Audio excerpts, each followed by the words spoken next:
हमारे साथ बातचीत के लिए इस वक्त मौजूद हैं कैबिनेट मंत्री संजय निषाद जी। हम उनसे बातचीत करेंगे। सर, आज वाराणसी पहुंचे हैं आप। कल अखिलेश यादव आजमगढ़ दौरे पे थे। पीडीए भवन का वहां पे उन्होंने फीता काटा है, शुभारंभ किया है। कहा यह जा रहा है कि 2027 में पूर्वांचल को मजबूत करने के लिए अखिलेश यादव ने पीडीए भवन का जो है स्थापना किया है। आप इसको कैसे देखते हैं? मेरा कहता है, तो गाना चलता ना, बहुत देर कर दी आते आते। तो बहुत देर कर दी 30 साल तक नहीं समझे। उस समय भवन बनाए होते तो लोग, निषाद लोग अपना भवन नहीं बनाते। निषाद पार्टी तमाम जातियों के लोग उपेक्षित होकर तरह तरह का संगठन बनाकर मोदी योगी के साथ जाकर तब पिछड़ा वर्ग आयोग बनाकर पे सुरक्षा है। तो ये चीज़ें जब होनी चाहिए थी तब हुई नहीं। जब सत्ता से बाहर आ गए तो कुछ भी करिए उससे कुछ होने वाला नहीं है। एक बार मैंने बताया 2017 में कांग्रेस के साथ आए तो हाफ हो गए, एक बार और आ जाए साफ हो जाएंगे। क्योंकि भाई कांग्रेस एक तो कांग्रेस की नीतियों के खिलाफ ही समाजवादी पार्टी का गठन हुआ था। तो दल मिलाने से कुछ नहीं होता, दिल तो अलग अलग है ना। तो ये जनता समझ रही है। और एक विशेष वर्ग के लिए आप बयानबाजी करेंगे तो बाकी जातियां कहाँ जाएंगी बताएं। तो ये पीड़ित का असली रूप में तो पीड़ित, दुखी और अपमानित, ये मान के चलो। तो जो भी पीड़ित रहा सपा से, बसपा से, कांग्रेस से अपमानित रहा है, हाँ, ये सारे लोग पीड़ित, दुखी और अपमानित सारे लोग आज एनडीए के साथ हैं। और इसीलिए मोदी योगी आज सत्ता में, और इसलिए अर्थव्यवस्था और हर क्षेत्रों में हम लोग सुधार कर रहे हैं। और समय था अभी भी, अगर सही में देखो कथनी करनी में अंतर न हो तो 31 दिसंबर 2017 को जब जाते जाते तो 16 में 17 में गए, मार्च में जाते जाते 31 दिसंबर 2016 को एक नोटिफिकेशन जारी हुआ कि केवट मल्ला पिछड़ी नहीं है, ये अनुसूचित हैं, राज्यपाल ने इनके प्रस्ताव पर। तो अगर आप राज्यपाल से नोटिफिकेशन करा दिया कि केवट मल्ला पिछड़ी नहीं, अनुसूचित हैं, तो आप कहाँ कहाँ रखना चाहते हैं निषाद को, ये तो बताएं। हैं तो अगर आप उनको पिछड़ी में गिनवाना चाहते हैं तो इसके मतलब आप नहीं चाहते हैं कि इन्हें कॉन्स्टिट्यूशनल राइट मिले। आरक्षण का मतलब शिक्षा में आरक्षण, आरक्षण का मतलब राजनीति में आरक्षण, आरक्षण का मतलब सम्मान और इज्जत में आरक्षण, आरक्षण का मतलब उसके भविष्य के लोगों को उनका जो बजट में आरक्षण हो उसका नाम है आरक्षण होता है। आरक्षण नहीं है कि चपरासी में आरक्षण दे दो, आरक्षण के लिए भीख मांगे, ऐसा नहीं। जैसे अनुसूचित जाति आयोग है, किसी डीएम एसपी को अगर आरक्षण में विसंगति है तो चीफ सेक्रेटरी को नोटिस करेगा और जेल भेजवा देगा, वो आरक्षण होता है। संविधान की ताकत वो होती है। ऐसा थोड़ी है कि घूमते रहो, पिछड़े में नाम डाल दिया, पिछड़ते जाओ। हम कहते एक बिरादरी आगे जाएगी, मिल्कमैन हीरो होंगे, बाकी अदरमैन कहाँ जाएंगे? हैं, लेदरमैन हीरो हो जाएंगे, अदरमैन कहाँ जाएंगे? ननकू राम बन के घूमेंगे, भजन गाएंगे, ये लोग इसी फटे पुराने हाल में रहेंगे। आज के दिन में आरक्षण होता SC ST का, जो हम संविधान में देखो, राष्ट्रपति बड़ा होता है। देश को संविधान की सुरक्षा देने का, व्यवस्था देने का राष्ट्रपति नोटिफिकेशन कर दिया कि केवट मल्ला, माझी, मझवार जो है तो मझवार हैं, या मझवार, गौंड, तुरैया, खरवार, बेलदार, खरोट, कोली 7 नामों से अनुसूचित जाति की सूची में है। तो यहाँ उत्तर प्रदेश में इन जातियों को ओबीसी में डाल के इनका हिस्सा लूटने का क्या मतलब? भाई राज्यपाल, सपा बसपा कांग्रेस ने उत्तर प्रदेश में कह दिया ये हैं पिछड़ी, ये खाएंगे खिचड़ी, हैं, इनके लड़कों से कुछ ना उखड़े। हम कहते जब आंदोलन हुआ तब जब जो है राज्यपाल ने कह दिया नहीं, अब नहीं है पिछड़ी, अब नहीं खाएंगे खिचड़ी, ये अनुसूचित है, राज्यपाल ये जो है इनको सुविधा दी जाए, तो क्यों नहीं आवाज़ उठा रहे हैं? 18% निषाद हैं। तो इसके मतलब आप खाली कहते कुछ और है, करते कुछ और है। लेकिन वो तो कह रहे हैं कि पीडीए की जो एकता है वही 2027 में उनको जो है शिखर तक ले जाएगी, और अब ये समय जो है संविधान बचाने का है, संविधान खतरे में है। पीडीए की एकता को लेकर खतरे में तो ये लोग हैं जो लोग सत्ता में रहे हैं। खतरे में जब ये सत्ता में जाते हैं तो अमर सिंह एंड कंपनी नज़र आते हैं, जनेश्वर मिश्र एंड कंपनी नज़र आते हैं। भाई खाली सैफई में बस एक नज़र आते हैं, बाकी साफ नज़र आते हैं कि कुछ नहीं है लोग।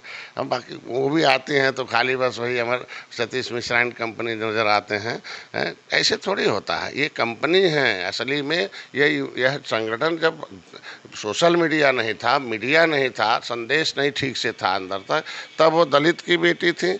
लेकिन बाद में किसकी बेटी हो गई सबको पता है। जब तक ये सोशल मीडिया नहीं तब ये पिछड़ों के नेता थे। सोशल मीडिया आने के बाद अब क्या हो गया है? तो सोशल मीडिया आज के दिन में सबका लेखा जोखा सबको पहुंचा रहा। तो इसे यह खोलना चाहिए था जब सत्ता में थे तब। जब जिस तरीके से कांसी राम ने मिशनरी वर्क किया था, उन्हें धन्यवाद दिया जाना चाहिए। मुलायम सिंह ने उसने मिशनरी वर्क किया था उस समय जब पिछड़े और दलित खड़ा नहीं हो पाते थे।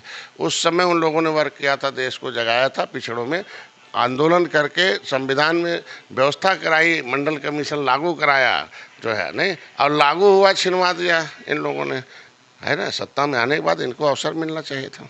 अब इटावा में जो हुआ आपने भी देखा होगा, वो उस पे सियासत थमने का नाम नहीं ले रहा है। कल अखिलेश यादव ने फिर भरे मन से जो है उस कांड का जिक्र किया। उसमें उन्होंने कहा कि एक गरीब कथावाचक कथा कहने के लिए गया था, उसके साथ इस तरीके की घटना हुई। जबकि धीरेन्द्र शास्त्री का भी उन्होंने नाम लिया कि वो बड़े कथावाचक हैं, उनको जो है कोई अपने घर बुला नहीं सकता है, बजट इतना हाई है उनका। कुछ बातें तो सही हैं कि कथावाचक कुछ ऐसे हैं जो बहुत मांगे हैं, और धर्म तो फ्री में होना चाहिए, तो प्रचार करने की व्यवस्था है, लेकिन उसमें लोग गरीब आदमियों के लिए तो। लेकिन आज के दिन में धर्म, अगर आप हिंदू धर्म में सबको गिनते हो, तो हिंदू धर्म का प्रचार, अब बोलने का, मानने का, कहने का, बैठने का सबको अधिकार है। या तो उन्हें हिंदू धर्म से हटा दिया जाए, या आप हिंदू नहीं हो, खाली सुनने वाले हो, प्रचार करने वाले नहीं हो। लेकिन आज के दिन में अगर वोट हिंदू का लिया जाता है, वोट हिंदू में गिना जाता है, अगर कोई भी धरना प्रदर्शन हो तो उसमें बुलाया जाता है, कोई भी धार्मिक कर्मकांड हो, बड़े बड़े आयोजन हो, राम मंदिर आंदोलन हो, चाहे कोई भी यज्ञ हो, उसमें सबको बुलाया जाता है। तो जब सबको बुलाया जाता है तो भेदभाव है ही नहीं, तो ये तो कुछ सिरफिरे लोगों की वजह से कटुता पैदा हो रही है, और कुछ नहीं। उत्तर प्रदेश में कुछ विद्यालय हैं जो मर्ज होने जा रहे हैं, उसको लेकर के तमाम पार्टी जो है विरोध कर रही है। आपको क्या लगता है? लोग ये कह रहे हैं कि बच्चों का जो है भविष्य छीन रही है सरकार। बच्चों का भविष्य, विद्यार्थी को शिक्षालय के साथ साथ शिक्षा चाहिए, विद्यालय के साथ साथ शिक्षा चाहिए, तो बेहतर शिक्षा मिल सके उसके लिए सरकार काम कर रही है। तब था दूर दूर, अभी परिस्थितियां हैं कि अगर विद्यार्थी कम आ रहे हैं, लोगों का आय बढ़ गया है, लोगों के आय के स्रोत बढ़े हैं, और लोग आज के दिन गरीबी रेखा से ऊपर आ गए हैं, तो अगर वो नहीं प्राइमरी में पढ़ाना चाहते हैं और विद्यार्थी कम हैं, तो आखिर खोल करके केवल क्या, कोई भी विद्यार्थी 50 आते हैं वो भी भारत का नागरिक है, उसे समुचित शिक्षा चाहिए ना। और समुचित शिक्षा देने के लिए जहाँ सब मास्टर हो वहाँ भेजा जा रहा है, तो कोई गलत काम नहीं है। लेकिन विपक्ष से कहना चाहता हूँ कि इनके समय में 70 साल, तो ऐसी व्यवस्था क्यों नहीं ठीक से बनाई कि लोग एकेडमिक स्कूल खुल गया है, बड़े बड़े नर्सरी स्कूल खुल गए, तमाम बड़े बड़े विद्यालय खुल गए, जिसके बाद रुपया होगा वो फड़ेगा, बाजारीकरण हो गया शिक्षा का। तो बाजारीकरण तो इन्हीं लोगों ने शुरू किया है। आज के दिन में सरकारीकरण बंद, बाजारीकरण अधिक हो गया। अब सरकारीकरण से लोग कह रहे हैं कि नहीं भाई वहाँ बच्चा हमारा नहीं पढ़े।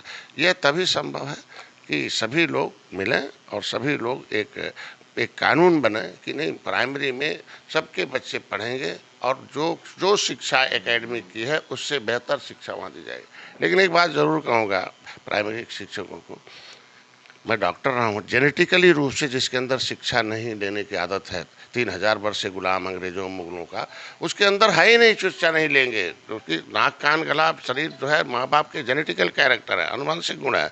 जिसके अंदर शिक्षा लेने का ही गुण नहीं है, उसे शिक्षा देना बड़ा कठिन है। तो प्राइमरी स्कूल के मास्टर उस रेखा को खींचते हैं जो पत्थर पर डूब जमाते हैं, कि जो शिक्षा लेने की नहीं तैयार है, उसके अंदर जीन्स में है नहीं, उसको भी शिक्षित बना के उस बच्चे को लायक बनाते हैं। हम लोग भी प्राइमरी स्कूल के पढ़े हैं, लेकिन है ना, तो ऐसे में उन शिक्षकों का भी सम्मान होना चाहिए। वाराणसी में परसों एक जो है छात्रा की गला रेतकर हत्या कर दी गई थी। हालांकि आरोपी गिरफ्तार हो गया है, पुलिस के साथ मुठभेड़ में वो घायल हुआ है, उसकी गिरफ्तारी हो चुकी है। आप खुद मिलने जा रहे हैं परिजनों से। परिजनों का ये कहना है कि जिस ढाबे के होटल के कमरे में वो रुकी थी उस पर बुलडोजर चलना चाहिए। आप खुद परिजनों से मिलने जा रहे हैं। देखिए, परिजनों की पीड़ा के साथ हमारा धर्म बनता है। हम अगर सामाजिक नेता हैं, हम अपने साधुओं के, मछुआरों के हितों के लिए खुद राजनीतिक दल और सामाजिक संगठन बना रखें, क्योंकि ये सारे पार्टियों में रह चुके हैं। आज के दिन मेरी जिम्मेदारी बनती है पीड़ित के साथ खड़ा रहूं, उसको न्याय दिलाऊं, एक नज़ीर बनाऊं कि इस तरीके की घटना किसी होटल और ढाबे में न हो, ऐसा कोई अवसर न प्रदान किया गया कि किसी और की बेटी के साथ इस तरीके की हत्या हो। तो निश्चित रूप से एक कड़ा हो। मैं धन्यवाद दूंगा प्रशासन को कि मेरे आने से पहले वो आरोपी को गिरफ्तार किया गया है। अभी और भी उसमें जितने शामिल होंगे हो जाएगा। और मैंने फ़ोन भी की थी उनसे, और कमिश्नर से, पुलिस कमिश्नर से, कि उन्होंने आश्वस्त किया कि नहीं आइए, और हम उससे पहले कार्रवाई कोशिश करेंगे हो जाए। और मैं आज के दिन में उन्होंने, मैं सोशल मीडिया और मीडिया में पता चला कि कार्रवाई हुई उसके लिए। लेकिन यही इतना ही तक नहीं है, नज़ीर बने, आगे भी कड़ी कार्रवाई, उसमें जितने भी शामिल हों जो कि इस तरीके की कोई अवसर न प्रदान का, और इस घटना में जो भी प्रयुक्त हैं उनको कड़ी से कड़ी सजा मिली जाए। बहुत शुक्रिया बातचीत के लिए। तो ये थे हमारे साथ बातचीत के लिए कैबिनेट मंत्री संजय निषाद जी, जिन्होंने तमाम मुद्दों पर हमसे बातचीत की। वाराणसी से विनीत श्रीवास्तव, भारत समाचार।